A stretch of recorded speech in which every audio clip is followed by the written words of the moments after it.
inaan cidi maanta daandaansan karin ummadda reer Somaliland dadka iyo dalkuna way israacsan ninka qaylinayaana waxa weeye waa jas un hal lagu maqlo ama laba xildhibaan oo deegaanka ka soo jeeda iyo uu maqashiinaya ee meesha laga diro ayuu maqashiinaya hadalkee waxa weeye waxa uu ku hadlaya dadweynaha reer Somaliland oo og yahay kuwa Puntland oo og yihiin inaanay wax tahay iska dhax ah ama waxaan lagu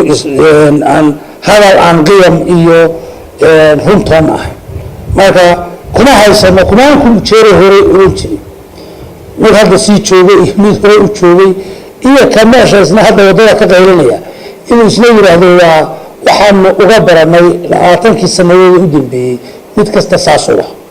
laakiin ummadda Soomaaliland hore u soconaysaa qaranku waa qaran isku filan oo aan hadda cidna u daba fadhiin xuquuqdiisa qarannimo iyo boundary xuduudihiisa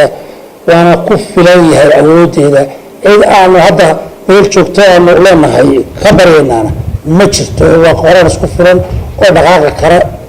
oo hawshiisa qabsan kara